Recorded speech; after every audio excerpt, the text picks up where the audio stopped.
হানজালাকে দেখা পর নবী ডাকতে বলে, হানজালা কোথায় রে আমার হানজালা, শোনো তুমি কেন লাইনে দাঁড়াইছো? হানজালা বলে, ইয়া রাসূলুল্লাহ, ইয়া হাবিবাল্লাহ, আমি যুদ্ধে যাব। নবী গো, আমি যুদ্ধে যাব, এই জন্য দাঁড়াইছি। নবী বলেন, না রে না হানজালা, না, তোমার যুদ্ধে যাওয়া লাগবে না। নবী বলেন, যুদ্ধে যাওয়া লাগবে না। হানজালা রে, গতকালকে আমি তোমার নিজে দাঁড়িয়ে থেকে বিয়ে পড়াইলাম। তোমার বিবির একটা হক আছে রে হানজালা, তোমার বিবির সঙ্গে আজকের রাত ফুল সরজার রাত, আজকের রাত হবে মধু পূর্ণিমার রাত, আজকের রাত হবে মধু মিলনের রাত। সুতরাং হানজালা রে, আজকের রাত তোমার জন্য তোমার বিবির হক আছে, সুতরাং তুমি যুদ্ধের ময়দানে যেতে পারো না। হানজালা বলে, ইয়া রাসূলুল্লাহ, ইয়া হাবিবাল্লাহ, নবী গো, আমি যুদ্ধের ময়দানে যাব। রাসূল বললেন, না, যুদ্ধের ময়দানে যাওয়া লাগবে না, আমি তোমার বিবির জন্য রেখে গেলাম, তোমার বিবির হকটা আদায় করো। জোরে জোরে চিল্লায় বলো মারহাবা। হযরত হানজালা রাদিয়াল্লাহু তাআলা ডাকতে বলে, নবী গো,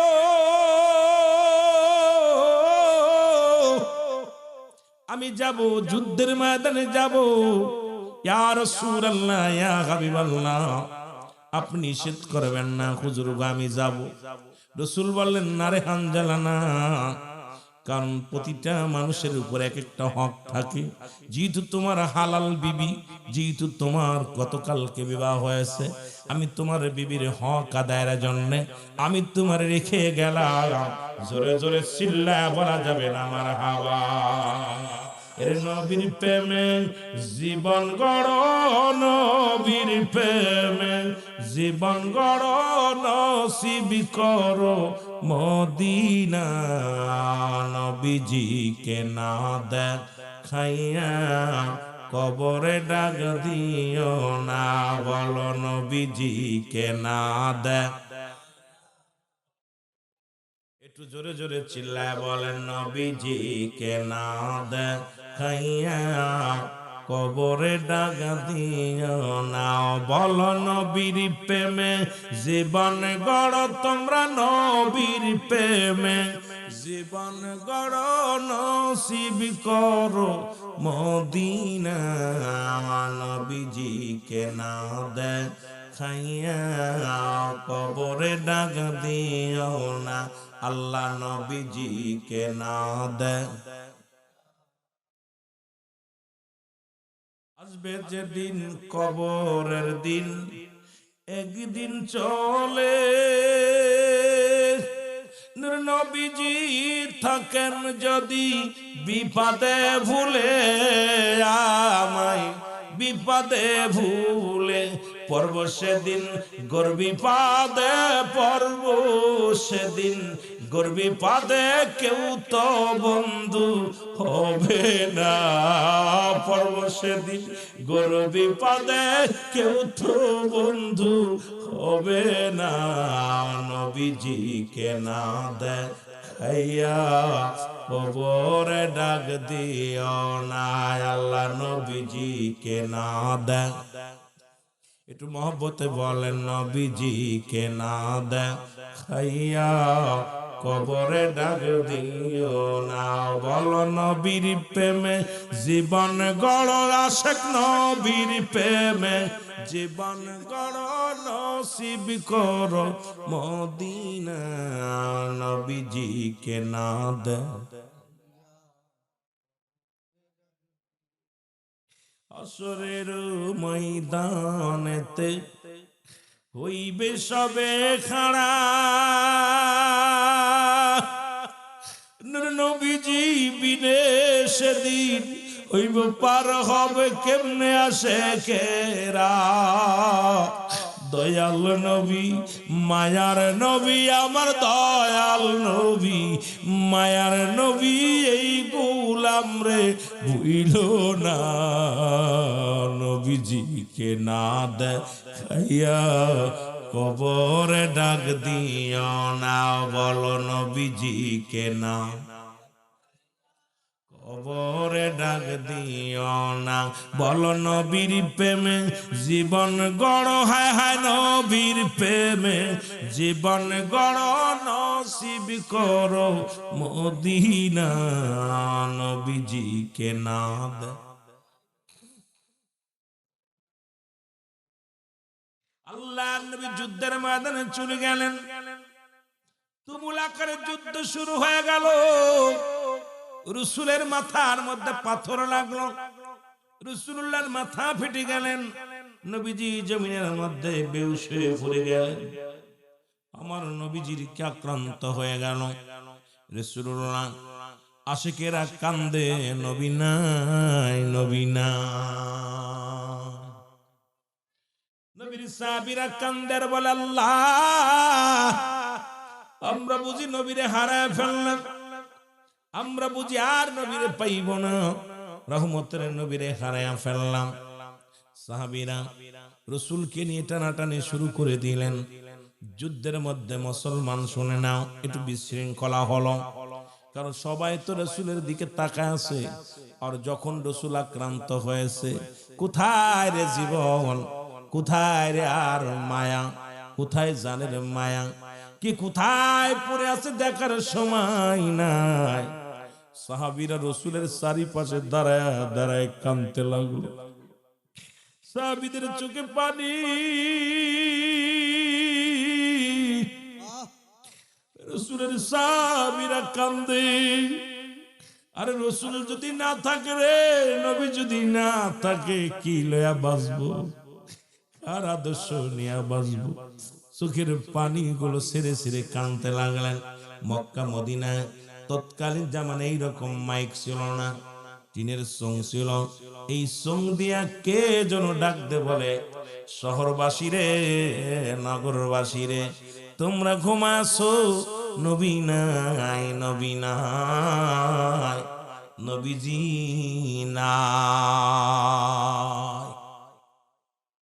এই আওয়াজটা হজরতে হানজালার কানে যায় যখন লাগলো, ও যুবক, হজরতে হানজালার কানে যায় যখন লাগলো, হানজালা এক লাফে বিছনা থেকে উঠলেন। উঠিয়া তরবারিরা লটকানো ছিল ওয়ালের সঙ্গে, টান দিয়ে বাইর করলেন। বাইর করিয়া নিয়ে দৌড় শুরু করলেন। পিছন থেকে বিবি ডাক ঢাক ধরে, টা মুসলমান পিছন থেকে টান দে, কয় স্বামীরে দাঁড়ান। কোথায় যান? কয় বিবিরে তুমি কি শুনতে পাও নাই? কি জন্য আওয়াজ দিল, নবী নাই, নবী নাই, এরে নবী নাই। বলে স্বামীরে আপনি কি ভুলে গেছেন, এই মাত্র দুজনের মিলন হলো, এই মাত্র আমাদের বাসর হলো, আপনার উপরে গোসল ফরজ। ও আমার স্বামী, একটু ধৈর্য ধরেন, কারণ আপনি এত ব্যস্ত হয়েন না, আপনার উপরে গোসল ফরজ হয়ে গেছে। আপনিও জানেন, যারা যুদ্ধের ময়দানে যাইয়া ইসলামের জন্য যারা জীবন দিয়ে দেয়, এই সমস্ত শহীদানদের তো গোসল করানো হয় না, আপনার উপরে তো গোসল ফরজ। আপনি একটু দাঁড়ান, পাশের কূপ থেকে আমি পানি এনে দিই, আপনি গোসল করে তারপরে যুদ্ধের ময়দানে যান। ও আমার স্বামী, আপনাকে অনুরোধ করি, আপনি অবস্থায় যেতে পারেন না, কিছুতেই যেতে পারেন না। হযরত হানজালা ডাক দিয়ে বলে, বিবি রে কিসের গোসল? আমার নবী যদি না থাকে রে, রহমতের নবী যদি না থাকে, আমি কিসের গোসল করব? বিবিরে তুমি আমারে বাধা দিও না। রহমতের নবীর পাগল হইয়া হযরতে হানজালা তরবারি নিয়ে ছুটে রওনা হয়ে গেল। এ আমার ভাইরা, আমার বন্ধুরা, আমার ছুটে রওনা হয়ে গেল। অনেকগুলো কাফেরকে হত্যা করলেন, অনেকগুলো কাফেরদেরকে শাহাদাতের পেয়ালা মুসলমান শুনে নাও, আমার অনেকগুলো মুসলমান শাহাদাতের পেয়ালা পান করলো, অনেক কাফের গুলোকে হত্যা করা হলো। এরপরে হযরতে হানজালা রাদিয়াল্লাহু তাআলা নিজেই শাহাদাতের পেয়ালা পান করলেন। জোরে জোরে চিল্লায় বলা যাবে না আল্লাহু আকবার। যে যুদ্ধ সবচেয়ে রক্তক্ষয়ী যুদ্ধ বলা হয়, এই যুদ্ধে হযরত আমির হামজা রাদিয়াল্লাহু তাআলা কে হত্যা করেছিলেন যে নিষ্ঠুর ব্যক্তি, যার নাম ছিল ওয়াসি। রাসূল পাক সাল্লাল্লাহু আলাইহি সাল্লামের চাচা আমির হামজাকে হত্যা করেছিলেন। আমার যুবক বন্ধুরা, আমির হামজাকে হত্যা করে শুধু ক্ষান্ত হয় নাই, হযরত আমির হামজা রাদিয়াল্লাহু তাআলা নাকটা কেটে নিয়েছিল। আমির হামজা রাদিয়াল্লাহু তাআলার চোখ দুটো তুলে নেওয়া হয়েছিল। হযরত আমির হামজা রাদিয়াল্লাহু তাআলার ঠোঁটটা কেটে দিয়েছিল, কান কেটে নিয়েছিল, দুটি হাত কেটে নিয়েছিল, দুটি পা কেটে নিয়েছিল।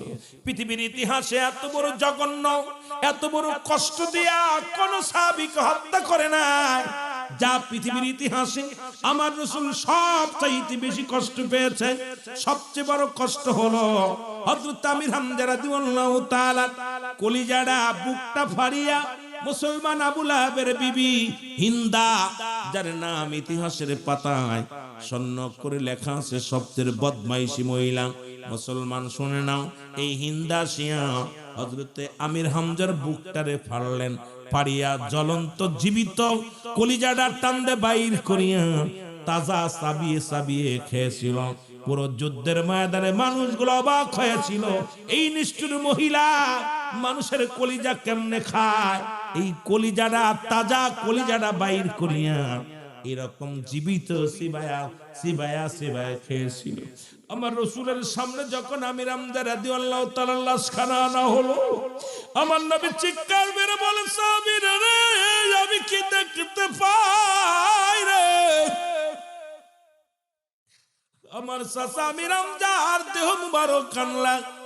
রাসূল তাকায় দেখে রে, আমির হামজার চোখ দুটি নাই, হযরত আমির হামজার কান নাই, নাক নাই, ঠোঁট দুটি নাই। সবচেয়ে বড় কষ্ট রে, বুকের দিকে যখন তাকাইলেন, এমন মানুষ নিষ্ঠুর হয়।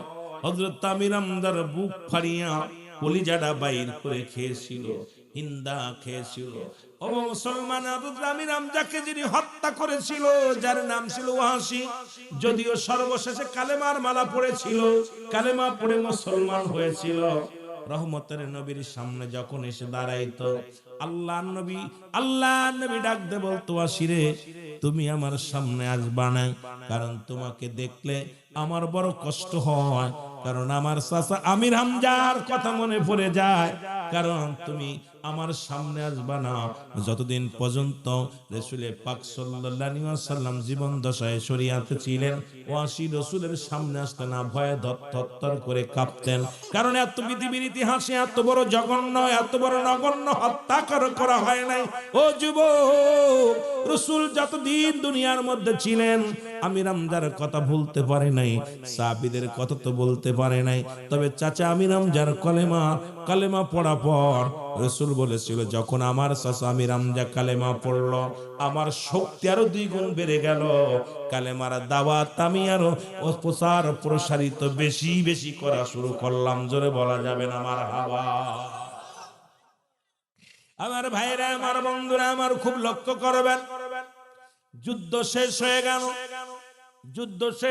রাসূল পাক সাল্লাল্লাহু আলাইহি ওয়াসাল্লাম বললেন, সাহাবীরা রে, লাশগুলো তুলে আনো। লাশগুলো নিয়ে আসা হলো, এক একটা করে শহীদের লাশ রাসূলের সামনে আনা হয়। নবীজি এক একটা লাশের মুখটা দেখে আর রাসূল কান্দে। নবীজি চোখের পানি ছেড়ে ছেড়ে কান্দে। সাহাবীরা রে, কি দেখাইলা? আমি নবীর জন্য জীবন দিয়া গেছে, আমি নবীর জন্য তারা কলিজাটা পৃথিবীর মধ্যে সব দিয়ে চলে গেল। রাসূল কান্দে আর বলে, সাহাবীরা রে, আমি নবী এক একজন শহীদের লাশ দেখি, আর নবীজি অজার নানে কান্দে। লাশগুলো খুঁজে আনতে আনতে 70 জন নবী তুমি গো না।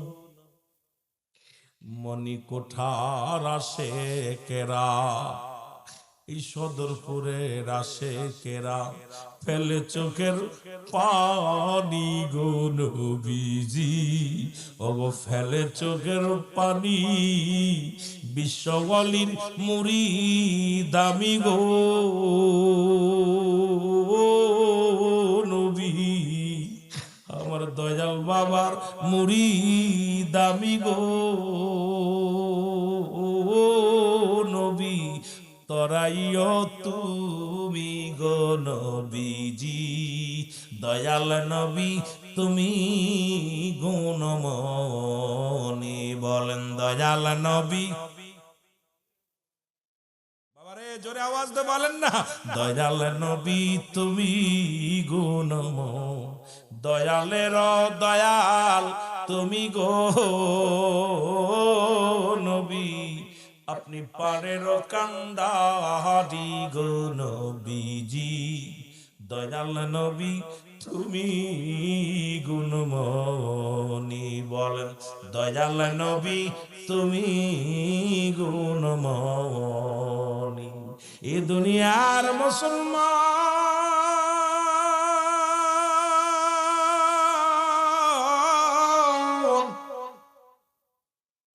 রহমতের নবী ডাক দি বলে, সাহাবীরা রে, আমার সাহাবীদের লাশগুলো আন রে। রাসূলের সামনে আনা হলো 70 জনের লাশ, 70টা শহীদের লাশ আনা হলো। রাসূলুল্লাহ বলেন, সাহাবীরা রে, কত জনের লাশ আনলাম? বলে, হুজুর 70 জনের লাশ পাওয়া গেছে। আমার নবীজি সাহাবীদের লাশগুলো দেখতে লাগলেন। নবী নিজেই তো আক্রান্ত, নবীজি নিজেই তো মুসলমান। রাসূলুল্লাহ তো হয়েছে যুদ্ধের ময়দানে, রাসূল চোখের পানি ছেড়ে কান্দে। রহমতের নবী চোখের পানিগুলো ফেলে ফেলে কান্দে। আমার ভাইরা, আমার বন্ধুরা, আমার রাসূলুল্লাহ সাহাবীদের লাশগুলো জানাজা পড়বেন, লাশগুলো জানাজা পড়বে, কাতারবন্দি করা হলো।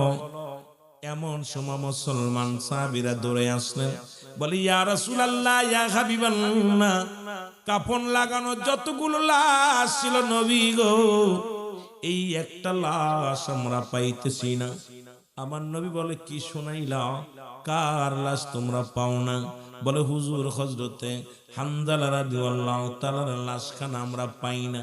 আল্লাহর নবী বলে, তাড়াতাড়ি তোমরা খোঁজো, না জানি আমার হানজালার লাশটা গায়েব করে দেয়, না জানি রে আমার হানজালার লাশের উপরে কত নির্যাতন করে গো। ও আমার সাহাবীরা, তাড়াতাড়ি উহুদের প্রান্তরে খোঁজো, তাড়াতাড়ি খোঁজো। সাহাবীরা পঙ্গপালের মতো ছুটে আসলেন, চারিদিকে উহুদের প্রান্তরে তন্ন তন্ন করে খুঁজলেন। কোথাও আমির হামজার লাশ মোবারক, হযরতে হামজা রাদিয়াল্লাহু তাআলার লাশ মোবারক পাওয়া গেল না। সাহাবীরা ছুটে আসতে বলে, ইয়া রাসূলুল্লাহ, ইয়া হাবিবাল্লাহ, কোথাও হামজালার লাশ আমরা পাইলাম না। পুরো উহুদের প্রান্তরে ঘুরলাম, কোথাও লাশটা পাইলাম না। আমার নবী কান্দার বলে, সাহাবীরা, একিতে আমার চাচার এই কত বিকট লাশ খানা আমি দেখেছি, নিজেই তো আক্রান্ত, তারপরে আমার হামজালার লাশ কোথায় গেল? তাড়াতাড়ি তোমরা খোঁজো। কোন খবর পাইলেন না। রহমতের নবী, মায়ের নবী, ডান দিকে তাকাইলেন, বাম দিকে তাকাইলেন, পিছনের দিকে তাকাইলেন, সামনে তাকাইলেন। নবীজি এবার উপরের দিকে তাকাইলেন, উপরের দিকে তাকায় দেখে রে, হযরতে হানজালা রাদিয়াল্লাহু তাআলার লাশ মোবারক। ওই মুসলমান শোনো, আসমানি ফেরেশতা দিয়া জান্নাত থেকে পানি দিয়া গোসল করাইতেছে। জোরে জোরে চিল্লায়া বলা যাবে না মারহাবা। আল্লাহর নবী এই দৃশ্য দেখিয়া রহমতের নবী একটা মৃদু হাসি দিল। নবী আমার একটা মৃদু হাসি দিলেন। সাহাবীরা বলে, ইয়া রাসূলুল্লাহ, ইয়া হাবিবাল্লাহ, নবী গো, সদা সর্বদা আপনার চোখে পানি, আপনার চাচাকে হারাইছেন, এরপরে আপনার সাহাবীদেরকে আমি নবী গো আপনি খুঁজে পাচ্ছি না, আপনি কেন হাসেন? আমার নবী কয়, সাহাবীরা রে, আমি যা দেখি তোমরা তা দেখো না। ও আমার সাহাবীরা, আমরা যা দেখি, আমি যা দেখি তোমরা তা দেখো না।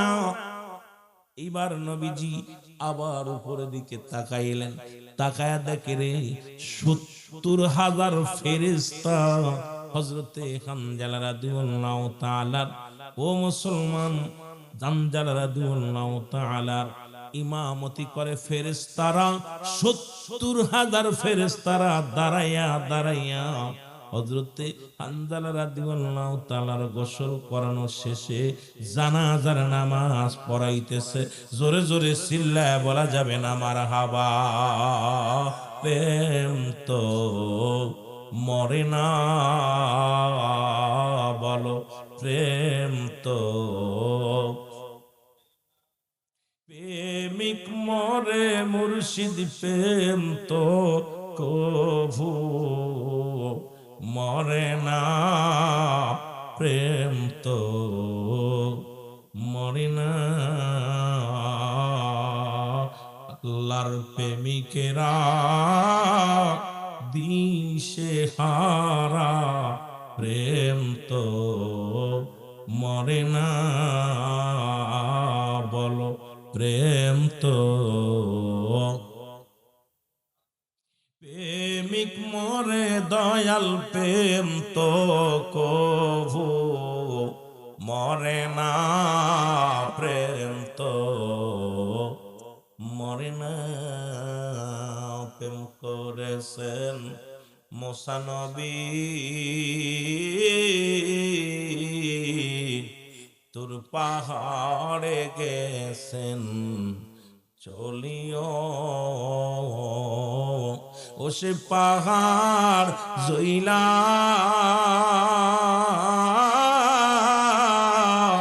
সুরমা হলো মুসা তবু জলে না, প্রেম তো মরে না,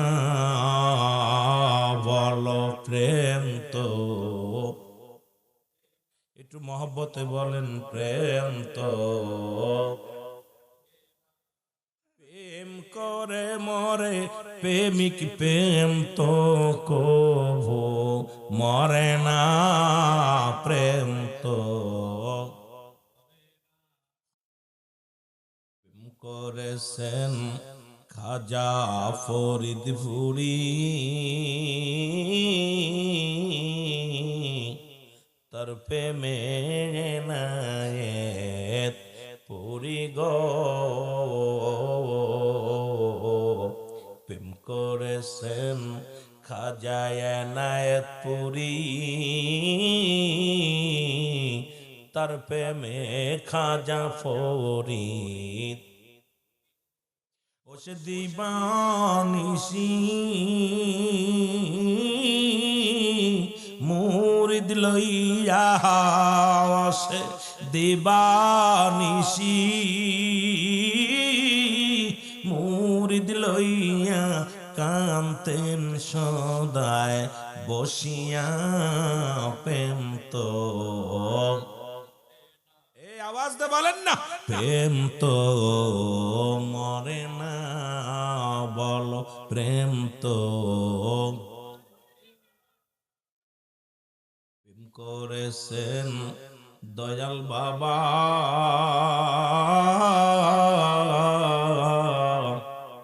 তার প্রেমে হয় ভাই জান মাদায় গো। প্রেম করেছেন দয়াল বাবা, তার প্রেমে হয় ভাই জান মাদায় গো। ও তার প্রেমের রশি ওই মদিনায়, তার প্রেমের রশি ওই মদিনায় মুরিদানদের বলে নাই, প্রেম তো মরে। আরো জোরে জোরে বলেন প্রেম তো। আল্লাহর প্রেমিকেরা দিশে হারা, প্রেম তো মরে না, বলো প্রেম তো। এ দুনিয়ার মুসলমান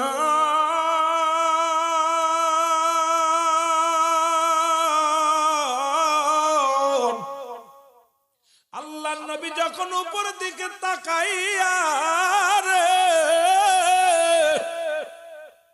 আবার নবীজি একটু জোরে জোরে মৃদু হাসি দিলেন। সাহাবীরা বলে নবী গো কি বলতো নবী গো, কি বলবো আপনারে নবী গো। একেতে সাহাবীদেরকে আপনি হারায়া কান্নায় ভেঙ্গে পড়েছেন, দ্বিতীয় আপনি যে আক্রান্ত, আপনি আহত। ইয়া রাসূলুল্লাহ আপনার চাচাকে হারায়া আরো সগাইত নবী গো, এরপরে আপনার মুখের হাসি। ইয়া রাসূলুল্লাহ ইয়া হাবিবাল্লাহ আপনার তারপরে মুখে কেন হাসি? আমার নবী ডাক দে বলে সাহাবীরা গো ওরে আমি নবী যা দেখি তোমরা তা দেখো না।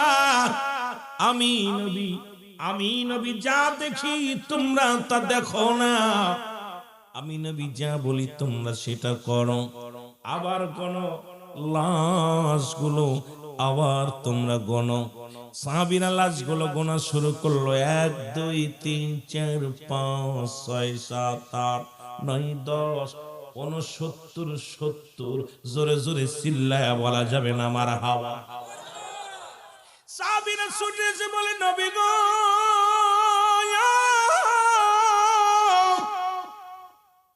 ও মায়ের নবী আমরা কোন শহীদের 70 জন লাশ পেয়ে গেছি। 70 জন লাশ আমরা পেয়ে গেছি। আল্লাহর নবী বলে সাহাবীরা রে ও সাহাবীরা তোমরা আমার হামজার লাশ পাইছুনি? বলে ইয়া রাসূলুল্লাহ ইয়া হাবিবাল্লাহ হযরত হামজার লাশ মোবারক হযরত আমির হামজার পাশে কারা যেন রেখে গেছে। জোরে বলেন না সুবহানাল্লাহ। আর একটু জোরে বলা যাবে না সুবহানাল্লাহ। নবীজি বলেন সাহাবীরা রে লাশগুলো ঠিক আছে নিয়ে আসছি। নবী বলে জানাজার জন্য প্রস্তুতি নাও। এইবার 70 জন সাহাবীর লাশ নবীজি জানাজা পড়লেন এক একজন করে। এক একটা সাহাবীর লাশ এক একজন করে রাসূলে পাকের সামনে আনা হলো। নবীজি বলেন যতবার জানাজার নামাজ পড়লেন ততবার আমিরে হামজার লাশ বারো কেটে বললেন সাহাবীরা রে আমার চাচার লাশটা রেখে দিবা। ও আমার সাহাবীরা হযরত আমির হামজার দেহ মুবারক 70 বার জানাজা পড়া হলো। কারণ 70 জন সাহাবীর লাশ নবীজি পড়বে। এক একজনের লাশ এভাবে জানাজা করেন নাই। কিন্তু উহুদের যুদ্ধে যারা শহীদ হয়েছে প্রত্যেকটার শহীদের লাশ এককভাবে একা একা করে জানাজা পড়েছে। শুধু আমির হামজা রাদিয়াল্লাহু তাআলার দেহ মুবারক যার ওই লাশ মুবারক 70 বার জানাজা করা হয়েছে। ও মুসলমান শুনে নাও দিলের কান্ডা লাগা শুনে নাও। রাসূল বললেন তোমরা দাফন করার জন্য লাশগুলো প্রস্তুতি হও, আমাকে একটু নিয়ে ওই জায়গা বসায় রাখো। এমন সময় এক জনক মহিলা ছুটে আসলেন, সালাম দেয় আসসালামু আলাইকুম নবীর সাহাবীরা গো। এ নবীর সাহাবীরা রে। সাহাবীরা বলে মহিলা রে তুমি কে? ও মহিলা তুমি কে? বলে আমারে আপনারা চিনবেন না, আমি আমার হযরতে হামজালা রাদিয়াল্লাহু তাআলার বিবি। শুনেছি আমার স্বামী শাহাদাতের পেয়ালা পান করেছে। বলে হামজালার বিবি রে তোমার স্বামী শাহাদাতের পেয়ালা পান করেছে, জানাজাও হয়ে গেছে, এখনই তো দাফন হবে। সাহাবীদের লাশগুলো দাফন করা হবে। হামজালার বিবি ডাক দিয়ে বলে ও নবীর সাহাবীরা রে আমার একটু নবীর কাছে নিয়ে চলো, আমার একটু রাসূলুল্লাহর কাছে নিয়ে চলো। নবীর সাহাবীরা বলে হামজালার বিবি রে, কারণ রাসূল তো নিজে আক্রান্ত, রসুলের মাথা দিয়ে অনেক রক্ত বাইর হয়েছে, নবীজি আমার আহত হয়েছে।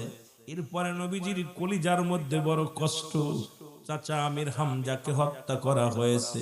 এই কষ্ট নিয়ে নবীর সাহাবীদেরকে নিয়ে রাসূলুল্লাহ শোকে মাতোয়ারা হয়ে গেছে। রাসূল আমার চোখের পানি ছেড়ে ছেড়ে কাঁদে রে। ও যুবকেরা শুনে নাও, সেই নবীর ভালোবাসা অর্জন করো, সেই নবীর প্রেমের মালা গলায় পড়ো তোরা। প্রেম যদি করবি রে মন বল প্রেম যদি করবি রে মন সব সেরে চল মদিনায় তোরা সব। আমার দয়াল নবী যেই দেশে ঘুমায়, আমার মায়ার নবী, আরো জোরে জোরে বলেন আমার দয়াল নবী যেই দে। তোরা দেখলে সবই পাগল হবি, হায় হায় দেখলে সবই, আর কাঁদবি বসে নিরালায়, তোরা কাঁদবি বসে নিরালায়। আমার দয়াল নবী যেই দেশে ঘুমায়, আমার মায়া উম্মতের কান্ডারি নবী আমার উম্মতের কান্ডারি নবী আমার, কাঁদিতেছে নিরালায়, হায় হায় কাঁদিতেছেন রওয়া যায়। আমার দয়াল নবী যেই দেশে ঘুমায়, আমার দয়াল। আরে প্রেম যদি করবি রে মন বল প্রেম যদি শিখবি রে মন সব সেরে চল মদিনায় তোরা সব সেরে চল মদিনায়। আমার রাসূলুল্লাহ যেই দেশে ঘুমায়, আমার দয়াল তোরা দেখলে সবই পাগল হবি, হায় হায় দেখলে সবই, ওরে কাঁদবি বসে নিরালায়, তোরা কাঁদবি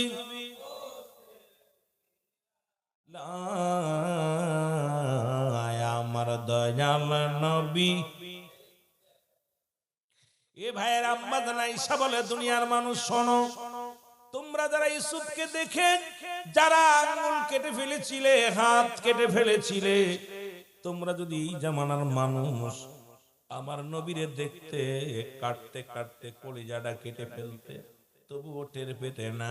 আল্লাহ এমন এমন রূপ আমার নবী কাল্লা বলছে বায়নাত, উত্তম ব্যবহার, উত্তম আখলাক, উত্তম চরিত্র দিছে যে নবীরে, যে নবীর আদর্শ, নবীর প্রেম, নবীর চেহারা, নবীর গুণ পৃথিবীর মধ্যে কার তার সঙ্গে কোনো তুলনা হয় না। এই নবীর উম্মত হতে পেরে আমরা খুশি না বেজার? আর একটু জোরে বলো, খুশি না বেজার? ও যুবক, রহমতের নবীর কাছে সাহাবী রমজানের বিবি ডাকতে বলে, ও নবীর সাহাবীরা রে, আমার একটু লয়া চলো রহমতের নবীর কাছে, আমার নবীর সঙ্গে কিছু আমি কথা বলবো, একান্ত কিছু কথা আছে। বলে খানজালার বিবি রে, আমরা রাসূলের কাছে শুনে আসি।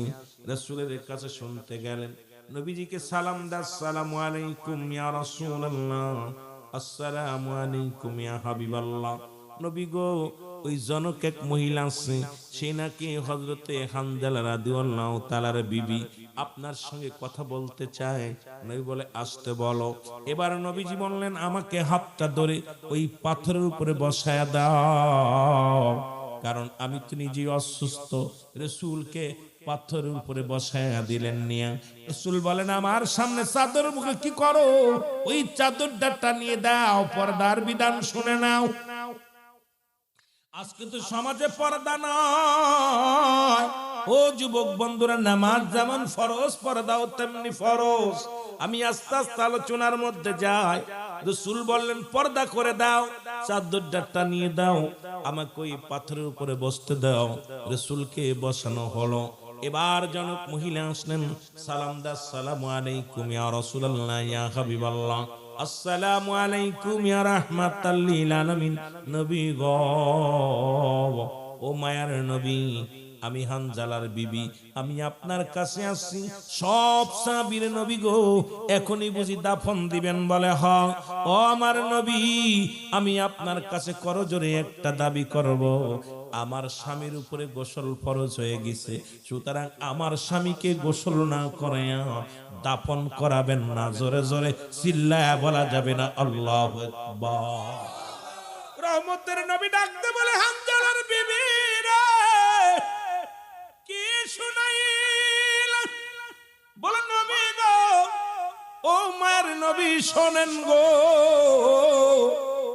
আমার স্বামীকে যখন রেখে গেলেন, আমার স্বামী, ও আমার নবী, সবে মাত্র আমাদের বিবাহ হয়েছে, স্বামী স্ত্রী দুজনের মিলন হলো। এমন সময় কে যেন একটা আওয়াজ দিয়ে শোনাইলেন, নবী নাই, ও মদিনাবাসী, ও নগরবাসী, শহরবাসী শোনো গো, নবী নাই, নবী নাই, নবী নাই। এই আওয়াজটা যখন আমার স্বামীর কানে এসে লাগে, ইয়া রাসূলুল্লাহ ইয়া হাবিবাল্লাহ, নবী গো, আমার স্বামী তরবারি নিয়ে ছুটে চলছিল, আমি পিছন থেকে তারে টেনে ধরি। ইয়া রাসূলুল্লাহ ইয়া হাবিবাল্লাহ, আমার স্বামীর উপরে গোসল ফরজ। আমি তাকে বলেছিলাম, স্বামী রে, ও আমার প্রাণের স্বামী, আপনি যুদ্ধের ময়দানে যাবেন, দয়া করে একটু দেরি করেন, আমি গোসলের পানি এনে দিই পিছনের পাশের কূপ থেকে, আপনি গোসল করে যুদ্ধের ময়দানে যাবেন। আমার স্বামী বলেছিল, বিবি রে, আরে আমার নবী যদি না থাকে কিসের গোসল, কিসের গোসল, কিসের গোসল? ইয়া রাসূলুল্লাহ ইয়া হাবিবাল্লাহ, নবী গো, এরপরের ইতিহাস তো আপনি জানেন। এখন আমার স্বামীকে গোসল না করায়া দাফন করাবেন না। ইয়া রাসূলুল্লাহ, একটা মাত্র দাবি, আমার স্বামীর উপরে গোসল ফরজ হয়ে রয়েছে। আমার নবী ডাক দিয়ে বলে, হানজালার বিবি রে, তোমার স্বামীকে কি তুমি দেখছো? এ তোমার স্বামীকে কি তুমি দেখছো? বলে, ইয়া রাসূলুল্লাহ ইয়া হাবিবাল্লাহ, দেখি নাই। বলে, যাও তুমি দেখে আসো।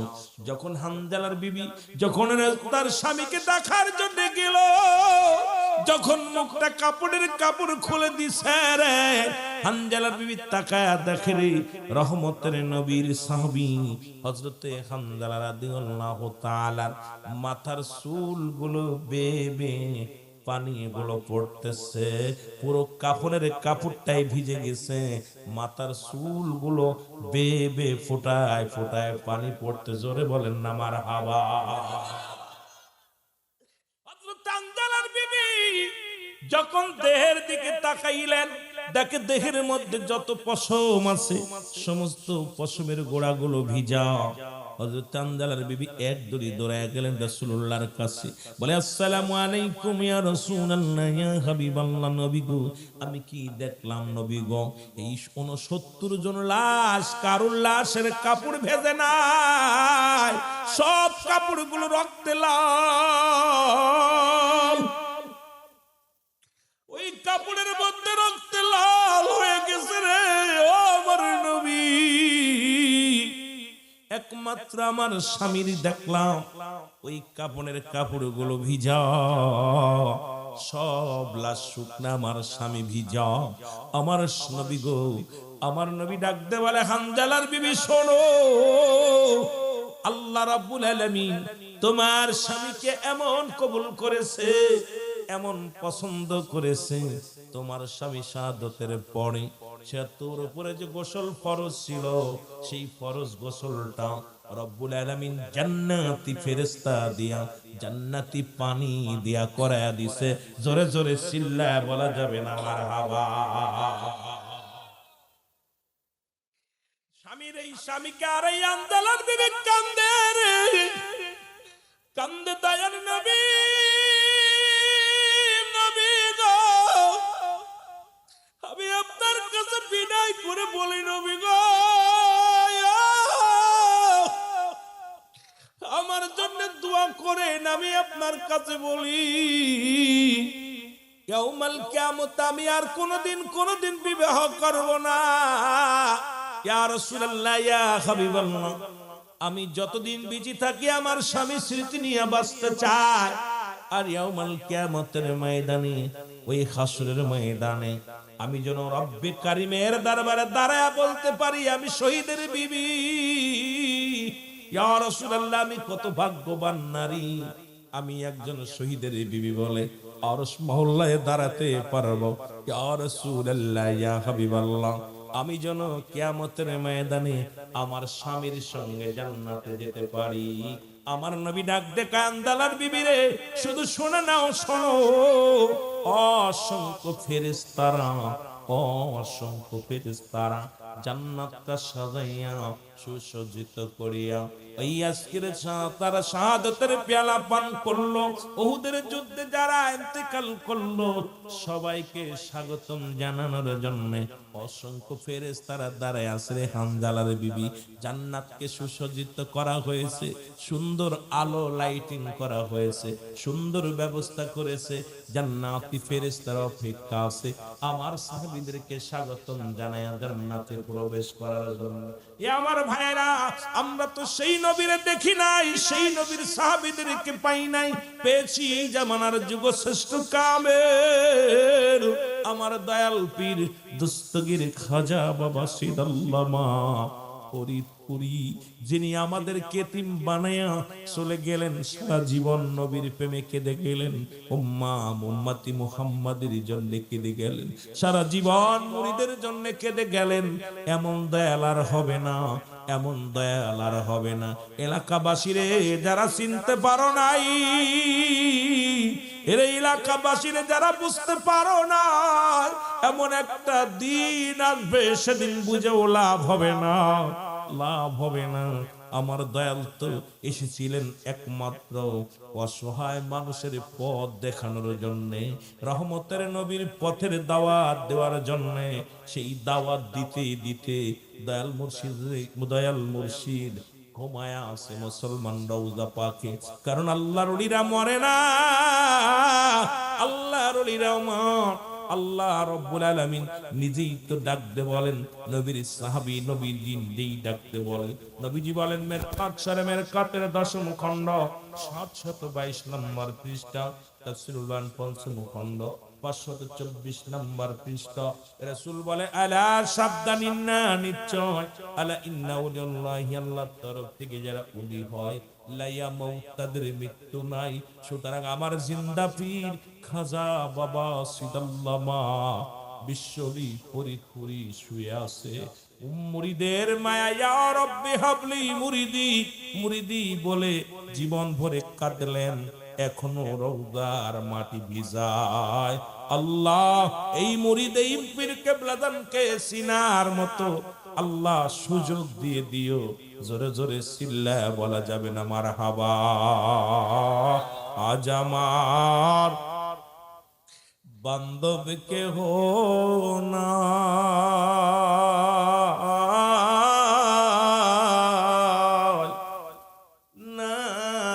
নাই রে, দয়াল মুর্শিদ বিহনে বলে না, আজ আমার বান্ধব কেহ নাই,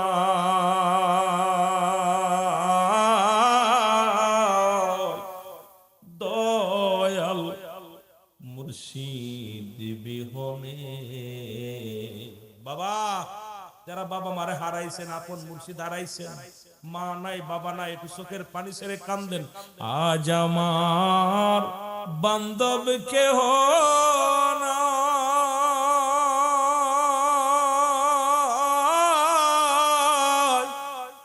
নাই রে, দয়াল মুর্শিদ বিহনে, দয়াল মুর্শিদ। আজ আমার বান্ধব কেহ নাই রে, দয়াল মুর্শিদ বিহনে, আমার দয়াল মুর্শিদ। এই ডুবু ডুবু তো তুফানে ডুইবা মরি, ডুবু ডুবু তোরি তুফানে ডুইবা মরি, হালের গুসা খাইছে রে ঘুনে,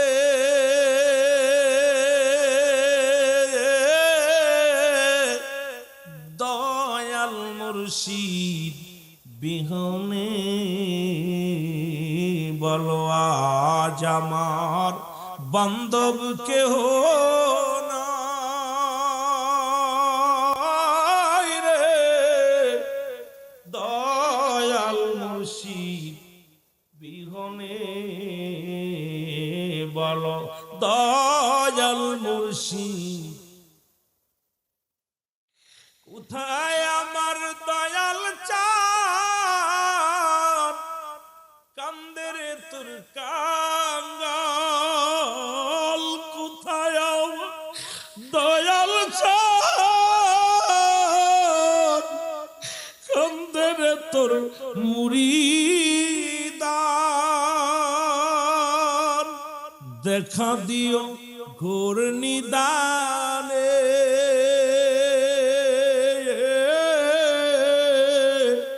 দয়াল মুর্শিদ বিহনে, আজ আমার বান্ধব কেহ নাই রে, দয়াল মুর্শিদ বিহনে, বলো দয়াল মুর্শিদ। কোথায় আমার দয়াল চাঁদ, কান্দে রে কাঙ্গাল, দয়াল কোথায় আমার দয়াল চাঁদ, কান্দে রে তোর কাঙ্গাল, তোরাই লয় ঘর নিদানে,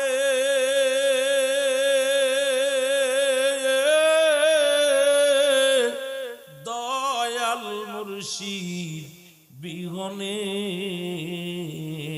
বলো আজ আমার মুর্শিদ কেহ নাই রে, দয়াল বাজান বিহনে,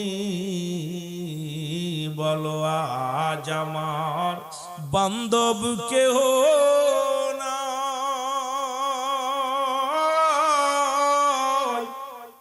দয়াল মুর্শিদ বিহনে।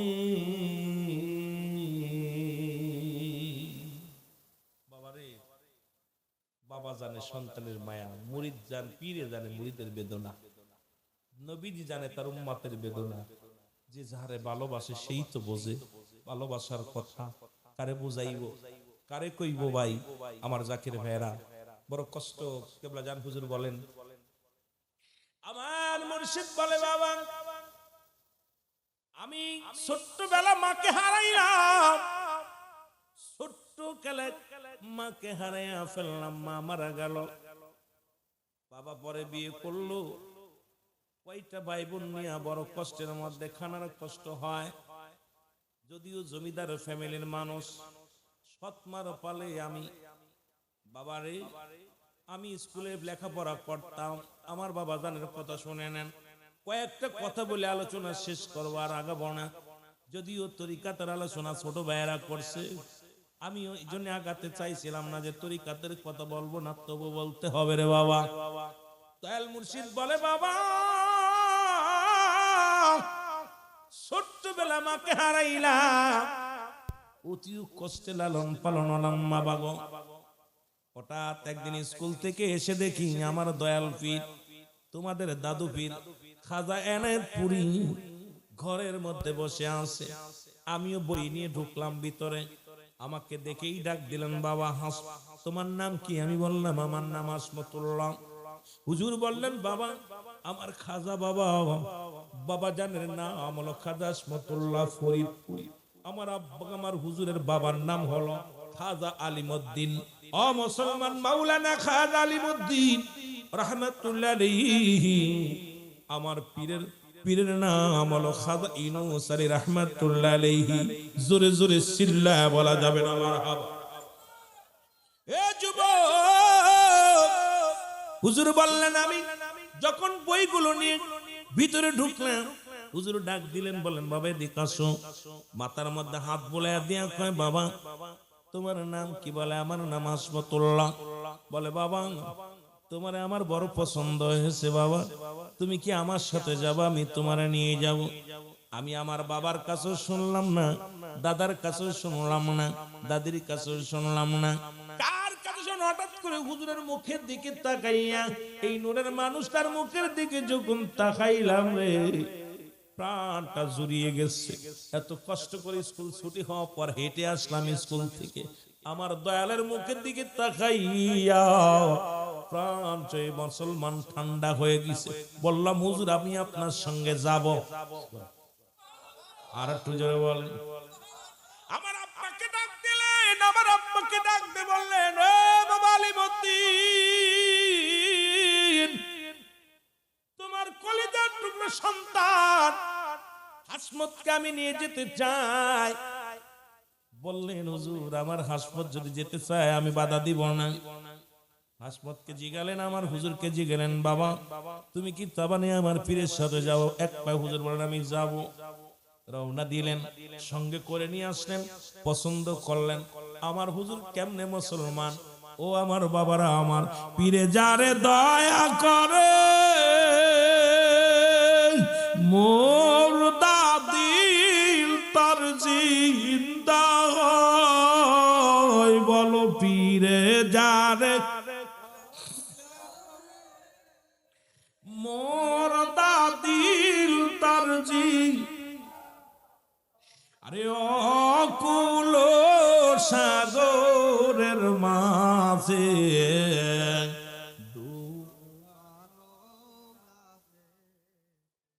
বলেন, অকুল সাগরের মাঝে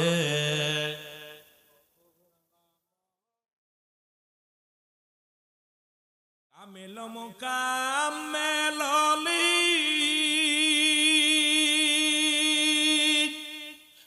আমার বাজান মৌলানা, দুনয়নে দেখলে তারে দূর হইত যন্ত্রণা। বলো, দুনয়নে দেখলে তারে।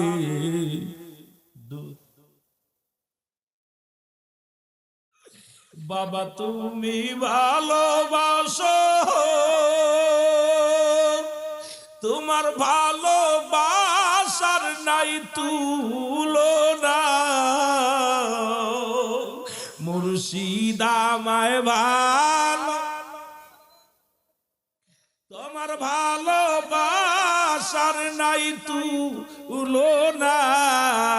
তোমার চরণে মুর্শিদ হয় জন অমর ঠিকানা, তোমার চরণে বাবজান হয় জন অমর।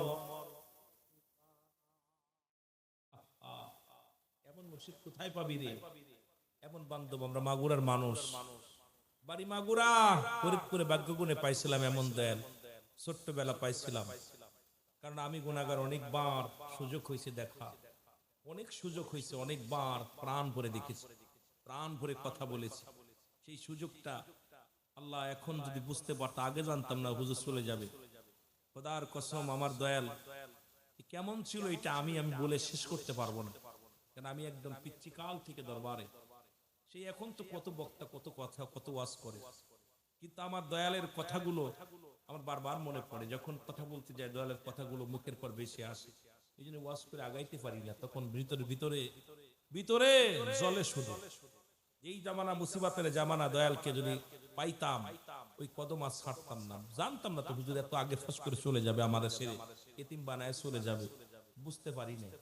বুঝতে পারলে তখন তো ছাত্র জীবন, এখন যেমন ছাত্ররাইরা, তখন এইরকম তো আমরা তার বুঝতে পারি না হুজুর এরকম চলে যাবে আমাদের ছেড়ে। কারণ আমরা তখন তো ভিতরে ঢুকছি, কেন ভিতরেটা পাতাম, ঘুরতাম, তখন তো বুঝতাম না যে আমরা এত রত্ন হারিয়ে ফেলবো। মুড়িদি কারে কয় এটা বুঝতাম না, পীর মুড়িদি কেমনে করতে এটাও বুঝতাম না। মনে করতে খাবার পাইলে খাইতে হবে, খালি ঘুমাইতে হবে, ভাব নিতে হবে, এই তো চিন্তা ছিল।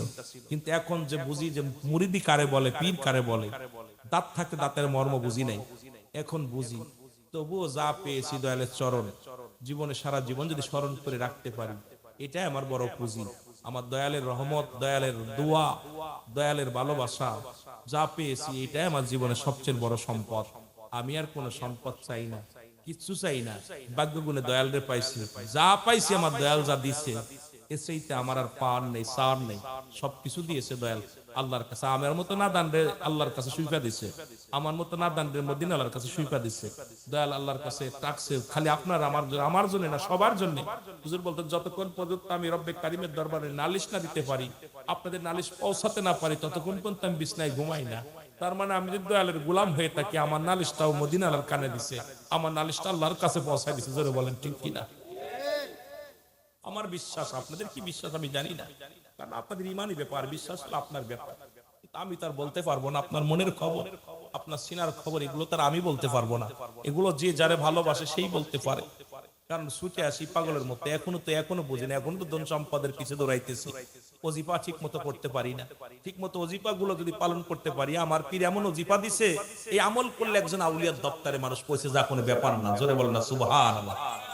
রাতারাতি আউলিয়া হয়ে যাবে যদি সে ব্যক্তি ওই ওজিফা গুলো পালন করে। এমন ওজিফা দিছে আমার দয়াল।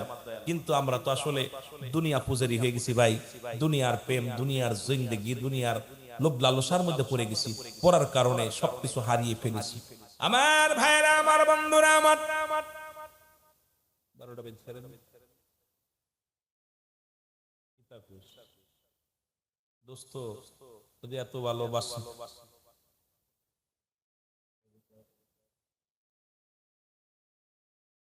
আল্লাহ কবুল করুন, দোয়া করুন।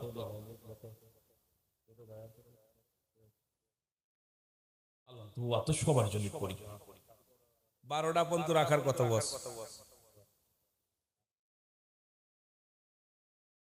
আমিন বলেন, আমিন বলেন। আরো আস্তে আস্তে। আল্লাহ কবুল করো, জোরে বলেন আমিন। আল্লাহুম্মা সাল্লি আলা সাইয়্যিদিনা মুহাম্মদ নবিয়না শাফিয়ানা মাওলানা মুহাম্মদ। আল্লাহুম্মা আর নবিয়না শাফিয়ানা। আদম যখন মাটি পানি মোর নবীজি খোদা রাসূল, আদম যখন মাটি পানি মোর নবীজি খোদা রাসূল, তার উপরে পড়েন দুরূদ, তার উপরে পড়েন দুরূদ। আল্লাহ ফেরেশতা কুল আল্লাহুম্মা জোরে।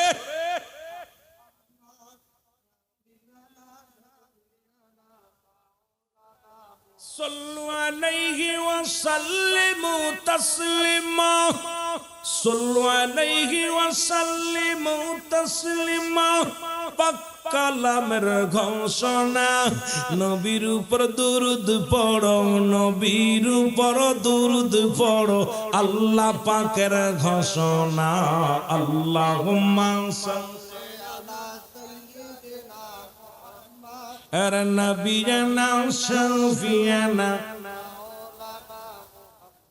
আমার ভাইরা আলোচনা যতই করি কিন্তু আমার কথা 12টার পরে তো যাওয়া যাবে না। এই জন্যই যাওয়া যাবে না, কারণ হলো দরবারে একটা নিয়ম আছে, আমাদের একটা নিয়ম আছে। অনেকেই, আমিও সারা রাত করলে দোষ নাই, কথা হচ্ছে। তবে আমার অনেক বাবারা বসে আছে না, যারা গড়বে আপনার এই যে মা বাপরে বাদ দেয় না, যারা তারা মাহফিলে বসে না, ঘোরাঘুরি করে। মা বাপরে বাদ দেয় না, ভাই বাতির হক নষ্ট করে, এগুলো জীবনে মাহফিলে বসবে না।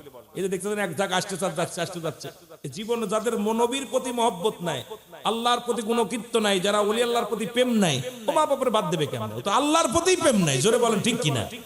আর ভাইয়ের প্রতি রহম আসে কেমনে?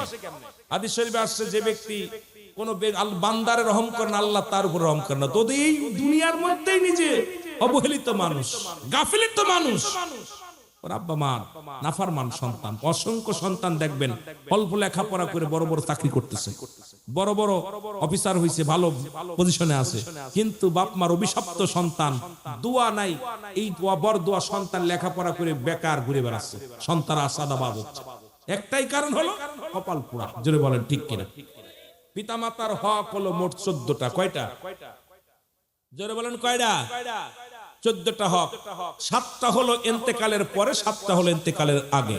আমি আমার পীরের সঙ্গে যাচ্ছিলাম আলোচনা, কিন্তু হঠাৎ করে আবার বলছি একটু বাইবাতির আম্মা আমার একটু কথা বলেন। এই জন্য আবার 2-4টা কথা একটু বলি। তা পীরের কাছে বললাম, আমার পীর বলছিলেন যে বাবা, আমি পৃথিবীতে সেদিন যেদিন মুরিদ আমি যেদিন এতিম হলাম, আমার মারে হারাইছে, এতিম হয় নাই, দাদারে হারাইছে, এতিম হয় নাই, বাবারে হারাইছে, এতিম হয় নাই, যেদিন আমার আপন পীর আমাকে থুইয়া চলে গেছে, ওই দিন আমি এতিম হয়েছি। সুতরাং আমরা যারা দয়াল পীরে হারিয়েছি, আমরা সবাই এতিম। জোরে বলেন ঠিক কিনা? কথা বুঝেননি? এটা নিয়ে আলোচনা আরেকদিন করবো, অনেক সুন্দর আলোচনা। আমার বাবারা যে কথাগুলো বলি, কয়টা হক? 14টা হক। কয়টা হক? মাঝখানে একটা মোবাইল পাওয়া গেছে, যদি কারোর হয়ে থাকে মোবাইলটা নিয়ে যাবেন আমাদের কাছে, আমার কাছে জমা আছে।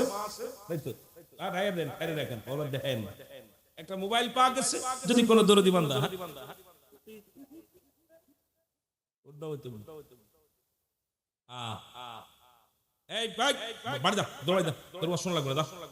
বারবার 80 দাবি ঘোরাঘুরি করি, বেয়াদব মার্কা ফুলাফা, অসভ্য। কারণ হলো কিছু চ্যাংড়া দেখলাম মনে এইটাই পরে, এত বড় বদ, একবার আসতেছে একবার যাচ্ছে, দৌড়চ্ছে। কিছু মহিলাও আছে বিয়াদব, আবার কিছু বুরকা পরা মহিলা, লেডিস, খালি আসতে যাচ্ছে। তোরা বুরকা পরে ঘুরতে গেছি কিনা রে? ডিজিটাল বুরকা পরে। রুহুল আমিনের ওয়াজ তো শুনিস নাই, আমি তো ঝাড়ি না। মিডিয়াতে দেখবি রুহুল আমিন একমাত্র বাংলাদেশে পর্দার ওয়াজ, হকের ওয়াজ, কাজামতের ওয়াজ একমাত্র সিদ্দিকীর কন্টেন্টে যে বাইর হয়েছে, এগুলো দেখবি খালি মিডিয়াতে যায়। কারণ দরবার খালি দরবার না, হক কথা বলার রুহুল আমিন সিদ্দিক কাউকে বাফেরও ছাড়ে না, সেই রুহুল আমিন আমি। কিন্তু এখানে বন্ধুর বাসায় আসি, বন্ধুর বাসায় মৃত্যুবার্ষিক মাহফিলে অনেকগুলো আয়সা, আমার আইয়ুব ভাইয়ের বাবা মায়ের মা বাপ আব্বাজান দুনিয়া থেকে চলে গেছেন, মার স্মরণে আলোচনা হয়। সুতরাং এই যে আলোচনাগুলো করি, অনেক সময় সাবালিল ভাষায়, একদম সারালিল ভাষায় সুন্দর আলোচনাগুলো করি, কেন আপনাদের হৃদয়ের ভিতর, অন্তরের ভিতর প্রেম ঢুকানোর জন্য। এখন তোরা যদি এভাবে যাই, এগুলো বড় হলে কি হবে? এখনই যে ভাব দেখাচ্ছে, বড় হলে কি হবে? এমনি নাচনি বুড়ি, তারপরে জুতার বাড়ি নাকি? ওটা কোয়া যাইত না। আরে মহিলাদেরকে আল্লাহ এত ইজ্জত জানেন? মহিলারা যদি জানতো তাদের দাম। বাংলাদেশে যেমন আমাদের জাতীয় পাখির নাম কি? দোয়েল পাখি। দোয়েল যেমন জানে না সে জাতীয় পাখি, ও ময়লার পর বসে। ও তো জানতো যে আমি দোয়েল পাখি, জাতীয় পাখি, ওই আলাউদ্দিনের ছাদের পরে সে বসে থাকতো, আলাউদ্দিন খাবার দে, ঠিক না? খাবার দে, আমি বলি খাবার নিয়ে আয়, ঠিক কিনা? বোঝে না, মর্দা বোঝে না, পায়খানার পর বসে আছে। আর আমার দেশের মেয়েরা ওদের দাম জানে না। ওদের দাম যদি জানতো, ওদেরকে আমাদের পণ দিয়ে বিয়ে করা, জোরে বলেন ঠিক কিনা? ওরা ওই নাচে নসি করবি, আর আমাদের দেখবে কিছু। এই জন্য মেয়েদের নাম রাখছেন বাতাস খাতুন, ছেলেদের নাম রাখছে আকাশ মিয়া। আকাশ কিছু আছে খালি টোটোরে বেড়াচ্ছে, কিয়ামতের ময়দানে এদের লজ্জাস্থান দিয়ে আগুনের ফুলকি বের হবে, আর ওই সমস্ত মেয়েদের লজ্জাস্থান দিয়ে আগুনের ফুলকি ঢুকানো হবে। যে সমস্ত মেয়েরা তারা সাজুগুজু করে পুরুষের মাঝ দিয়ে ঘুষঘুষ করে বেড়ায়, কিয়ামতের ময়দানে কঠিন আযাবের মধ্যে তাদের লজ্জাস্থান দিয়ে আগুনের ফুলকি ঢুকানো হবে। কথা বুঝেননি? আর যে সমস্ত ছেলেরা ওই যে গুড়গুড় করে বেড়াচ্ছে, এরা তো ওয়াজ শুনতে আসে না, তাবারক খাতি আর হলো বিয়াদবি করতে, এদেরও লজ্জাস্থান দিয়ে আগুনের ফুলকি ঢুকানো বাইর করা হবে। এত সহজ না। জাহান্নাম, জাহান্নামের ভয়াবহতা, এগুলো কঠিন আলোচনা, এগুলো নিয়ে বড় কষ্ট হয়। দেখতেছি আসা পর খুব খারাপ কিছু শৃঙ্খল, মানে 15 বার 20 বার দেখতেছি কি অবস্থা। এই সমস্ত দাউস গুলো, দাউস ছেলে দাউস মেয়ে, যে সমস্ত দাউস ছেলে, যে সমস্ত ছেলেরা ছেলে কুলে জন্ম নিয়ে গলায় সোনার চেন দেয়, হাতে চুড়ি দেয়, কান ফুরায়, নাক ফুরায়, এরপরে মেয়েদের মতো কথাবার্তা বলে, মেয়েদের মতো চলাফেরা করে, মেয়েদের মতো উন্না টানে, এরা হলো দাউস। এদের আব্বা মা বিনা হিসেবে জাহান্নামে যাবে। ও হাজি হোক আর পাজি হোক আর বদমাইশ হোক, কথা হলো দাউসের পিতামাতা বিনা হিসেবে জাহান্নামে যাবে। দাউস মেয়ে, যে সমস্ত মেয়েরা মেয়ে কুলে জন্ম নিয়ে পুরুষের ন্যায় চলাফেরা করে, বাজার ঘাট পুরুষের ন্যায় করে, শার্ট গায়ে দেয়, শার্ট গায়ে প্যান্ট শার্ট পরে, শার্ট পরে, কথা বুঝেননি, প্যান্ট শার্ট পরে শার্ট গায়ে দেয়, পুরুষের ন্যায় চলাফেরা করে, তারপরে আপনার ড্রাইভিং করে পুরুষের ন্যায়, বাজার ঘাট করে পুরুষের ন্যায়, লজ্জা কম হায়া কম, বুক টান করে হাঁটে, দেখবেন বুক টান করে হাঁটে, মেয়েরা মাথা খাড়া করে বুক টান করে হাঁটে, এরা হলো দাউস। এদের আব্বা মা বিনা হিসেবে জাহান্নামে যাবে। ওরা তো যাবেই যাবে, ওর আব্বা মারও নেবে, কথা বুঝেননি? এগুলো অনেক এখন দেখলাম যেগুলো, এগুলো তো নিজেরাও মারবে, আমাদেরও মারবে। কি আমার দয়াল কেবলাজান হুজুর শরীয়তের প্রতি আল্লাহর কসম, আমার কেবলাজান যখন নালিশ নিতেন, আম্মা জানরা নালিশ নিতেন, আমার ভাইজান তো কয়েকবার বলছে জানেন, আমার হুজুর পাক কোনোদিন দেখা করেননি মেয়েদের সাথে। মেয়েদের সাথে কি করছে, তোমার আবদালি থাকছে, আম্মা জানরা সামনে নালিশ নিছে, আম্মা জানরা নালিশ নিছে, আমার হুজুর পাক হুজুরের মধ্যে বসেছে, আম্মা জান বলছে হুজুর অমুক এই নালিশটা দিছে, অমুক বোন এই নালিশটা দিছে, হুজুর পাক এইভাবে নালিশ নিছে। আর এখনকার যারা যা শুরু করছেন, এটা তরিকাতের দুর্নাম হবে, সুতরাং এগুলো মেনে নেওয়া যাবে না। হুজুরের আদর্শ যদি না থাকে মুরিদেও লাভ নাই। কামেল পীরের সান্নিধ্য লাভ করার পর আপনারা এখনো শরীয়ত মানবেন না, আপনাদের মন মতো চলবেন, এর জন্য আপনার তরিকা ধরার দরকার নেই। সারা পৃথিবীর মানুষ যদি তরিকা গ্রহণ না করে, ওলি আল্লাহর কিছু ক্ষতি আসেনি? সারা পৃথিবীর মানুষ যদি নামাজ না পড়ে, আল্লাহর বিধান না মানে, আল্লাহর কোনো লস আছে? আপনি যদি নবীদের পক্ষে না থাকেন, নবীর কোনো লস আছে? লসটা আপনার, লস আপনার, যেটা বলেন ঠিক কিনা? আপনাদের এলাকার সারা পৃথিবীর মানুষ যদি আট্টসি না আসে, আট্টসি কোনো লস আছে না? আট্টসি শুধু ডাকছে, অন্যান্য পিত্ত মানুষের বাড়ি বাড়ি, আট্টসি শুধু কোনোদিন গেছে? আট্টসি শুধু বইয়ে আছে, কয় তোর বিপদ তুই দৌড়ো ডাক্তারের কাছে, রোগ হয়েছে তোর অ্যাম্বুলেন্স ভাড়া কর, ঠিক কিনা? রোগ হয়েছে তোর ভ্যান ভাড়া কর, রিক্সা ভাড়া কর, মোটরসাইকেলে দৌড়ই, তাড়াতাড়ি দৌড়ে চলে যায়। বিপদে পড়ছে দৌড়াইতেছে, কারণ উনি আসে নাই। জালাউদ্দিন আপনাকে কেউ ডাকে নিয়েছে? সত্যি কথা বলুন, দুইজন ডাকে নাই, বাকি মনে ডেকে নিয়েছে। কথা বলেন, ডেকে নিয়েছে? ডেকে নাই, নাই, কারণ আমার বিপদের জন্য আমি গেছি। সুতরাং এমন পীর দুনিয়ায় পাবি কঠিন। আমার ভাইরা, আমার বন্ধুরা, আমার বাবা মা যাদের ইন্তেকাল করেছে, 7টা হক। নাম্বার 1, 1 নাম্বার হলো তাদের জন্য মাগফিরাত কামনা করা, 2 নাম্বার হলো তাদের জন্য সবর রেসানি করা, 3 নাম্বার হলো মুসলমান এই পৃথিবীর মধ্যে তাদের ঋণ পরিশোধ করা। এই পৃথিবীর মধ্যে ঋণগ্রস্ত থাকলে যদি পৃথিবীর মধ্যে না দায়িক থাকে পরিশোধ করা। 4 নাম্বার হলো শরীয়ত মোতাবেক ওসিয়াত পূরণ করা, শরীয়ত মোতাবেক যে ওসিয়াত গুলো করে গেলে ওগুলো পালন করা। 5 নাম্বার হলো মুসলমান শোনানো। 5 নাম্বার বাবা মায়ের আত্মীয় স্বজন যারা দুনিয়ার মধ্যে আছে তাদের সঙ্গে সুন্দর ব্যবহার করা, তাদের খোঁজ খবর নেওয়া, তাদের সঙ্গে ভালো ব্যবহার করা। মায়ের আত্মীয়, বাবার আত্মীয় যারা আছে, মায়ের ভাই, মায়ের বোন, মায়ের মুসলমান বাবার ভাই, বাবার ভাই বোন যারা আছে তাদের সঙ্গে সুসম্পর্ক রাখা। 6 নাম্বার হলো আত্মীয় স্বজনের সাহায্য সহযোগিতা করা। ঠিক তো করতেছেন, আপনি 3 তলার বাড়ি মালিক, আপনার বাঁচতে আপনার ভাই ব্যান চালায় খায়, তার মানে বোঝা গেছে আপনার ওদের দিকে নজর নেই। এখন মুসলমান শুনে নাও, আপনার আল্লাহ ধন সম্পদ দিয়েছেন, তাদেরকে সাহায্য সহযোগিতা করেন। 7 নাম্বার হলো আব্বা মার কবরটা বেশি বেশি করে জিয়ারত করা। জোরে জোরে বলো মারহাবা। জীবিত থাকতে 7টা হক, এ মুসলমানে তো মরার পরে মরার আগেও আছে যাদের আব্বা মা বেঁচে আছে। এক নাম্বার হলো পৃথিবীর মধ্যে সবচাইতে বেশি মর্যাদা দেওয়া, কারণ আল্লাহর পরে আব্বা মার মর্যাদা পূর্ণ। পৃথিবীর মধ্যে সবচেয়ে বেশি মর্যাদা পূর্ণ হলো আব্বা মার।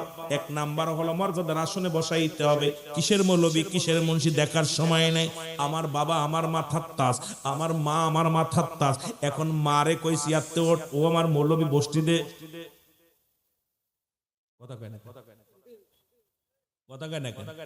এক নাম্বার তাদের এক নাম্বার হলো মর্যাদার শীর্ষে রাখতে হবে, আল্লাহর পরেই তাদের স্থান। দুই নাম্বার হলো তাদেরকে সুখে শান্তিতে রাখতে হবে। এটার ব্যাখ্যা বিশ্লেষণ দিয়ে আলোচনা করলে রাত কেটে যাবে। তিন নাম্বার হলো মুসলমান সর্বদাই তাদের কথা মেনে চলতে হবে। চার নাম্বার হলো মুসলমান শুনে নাও, তাদেরকে মনে প্রাণে ভালোবাসতে হবে। এত ভালোবাসতে হবে, পৃথিবীর এখন দেখি বউ বড় না মা বড়। আরে বউ চলে গেলি বউ পাবি, আজকে যে এখনই বউ ছেড়ে দে, কালকে তোরে তিনটে বিয়ে দেব। কিন্তু জনম দুঃখিনী মা বাবা যদি একবার চলে যায়, এত বড় নিয়ামত কোনোদিন পাবি না। এই জন্য বলে পৃথিবীর মধ্যে মুসলমান মা বাবার কথা মেনে চলতে হবে। মুসলমান শুনে নাও, মা পৃথিবীর মধ্যে সব চাইতে বেশি ভালোবাসতে হবে পিতা মাতাকে। জোরে জোরে চিল্লায় বলেন মারহাবা। এ যুবক মুসলমান ৫ নাম্বার হলো সদা সর্বদাই তাদের কথা মেনে চলতে হবে। কি করতে হবে? মেনে চলতে হবে। মুসলমান শুনে তাদের কথাগুলো মেনে চলতে হবে। ৬ নাম্বার হলো মুসলমান শুনে নাও, আমার বাবারা আমার বন্ধুরা আমার ওই পিতা মাতাকে তাদের প্রয়োজনীয়তা পূরণ করা লাগবে। আব্বার কি লাগবে, মার কি লাগবে। এখন অনেক ছেলেরা এটা বোঝে না। অনেক আছেন আব্বা মা মরে গেছে, বাবা জীবন আছে, কপাল পুরারে তাড়াতাড়ি তোর বাবারে গটকালি করে বিয়ে দে। কারণ তোর মা তোর বাবা যদি অন্যায় করে জিনা বা বিচারে লিপ্ত হয়, ওই সন্তানটা দায়ী থেকে যাবে। বাবার জৈবন আছে, বাবারে বুঝায় পড়ায় দে, বিয়া দে দে। মার জৈবন আছে। এখন অনেক বড় বড় আছে, ওই বাপ যদি বিয়ে করে তোর ধার ধারে না কয় তোর মতো তুই চলে যা। মা যদি বিয়ে করে তারা দেখতে পারে না। অথচ রাসূল বলেছেন এই পিতা মাতার হক বিষয় তোমাদের প্রয়োজনীয়তা পুরা করতে হবে। এখন যদি আপনার স্বামী মারা যায়, এই মুসলমান আপনার জৈবন আছে, আমার আপনার ছেলেরা এখন লজ্জা, এই যারা লজ্জা পায় ওরা তো ইসলাম মানে না, ওরা তো হিন্দুদের জাতি, ওরা তো ইসলাম বোঝে না, ওরা হলো ওই নাফরমানের জাতি। কারণ আপনার ভিতরে জৈবন আছে। সন্তান নিজেই গটকালি করে মায়ের বিয়ে দিতে হবে। যদি মা রাজি হয়, যদি মাকে বুঝাইবা, মা গো তোমার যদি সঙ্গীর প্রয়োজন হয় আমি তোমার সঙ্গী দিব মা গো। ও মা তবু পাপ কাজে লিপ্ত হওয়া যাবে না। বাবারে বলবেন বাবা গো মা তো দুনিয়া থেকে চলে গেছেন, এখন আপনার তো একজন খেদমতের লোক দরকার। মা গো বাবা গো এখন আপনাকে আমি আর একটা নতুন মা এনে দিতে চাই, আপনি রাজি যদি থাকেন। যদি আপনার বাবা রাজি না থাকে সেটা ভিন্ন ব্যাপার। যদি রাজি থাকে নিজে গটকালি করে বিয়ে দাও, কারণ তাদের প্রয়োজনীয়তা পুরা করো। ৭ নাম্বার হলো নিয়মিত বেশি বেশি করে বাবা মায়ের সঙ্গে যোগাযোগ ঠিক রাখা। জোরে বলেন মারহাবা। এই যে সাহস, ১৪টা হক তো ওয়াজ করলাম 2 মিনিটে। এটা অন্য জায়গায় কইলে 2 ঘন্টা কাটাই দিতাম। কত বুঝছেন? এইটার মধ্যে দিয়ে ঘুরে ঘুরে কত বুঝছেন? একদম 2 ঘন্টার ওয়াজ দিলাম 1 ঘন্টা 10 মিনিটে কয়া। তুই কি বুঝবি? এক পাতায় 30 নাম্বার বানাইছি, 6 পাতা লিখে পাই 3 আর 1 পাতায় বানালাম 30। এই যে 14টা হক আমাদের আদায় করবেন, আল্লাহ যেন আমাদের বুঝার তৌফিক দান করে। জোরে বলুন আমিন। ভাইয়ের সম্পদ ভাই আত্মসাৎ করবেন না, আল্লাহ তো সবকিছু নিয়ে যাবে। আল্লাহ বলে সবকিছু শেষ করে দিবে আল্লাহ। সুতরাং কাউকে ঠকাবেন না, কাউকে কষ্ট দিবেন না। বান্দার হক যদি কেউ নষ্ট করে, আল্লাহ যতক্ষণ পর্যন্ত বান্দা তারে ক্ষমা না করে আল্লাহ তাকে মাফ করে না। সুতরাং আপনার বান্দার হক, প্রতিবেশীর হক, ভাইয়ের হক, মায়ের হক, বোনের হক, স্ত্রীর হক, যার যার একটা হক আছে, হকগুলো আদায় করে যেন আমরা যেতে পারি, আল্লাহ সেই সুযোগ দান করে। সকল বলুন আমিন। এসেছেন যত নবী সকলের ইমাম, সালাম তোমায় গো নবী হাজারো সালাম।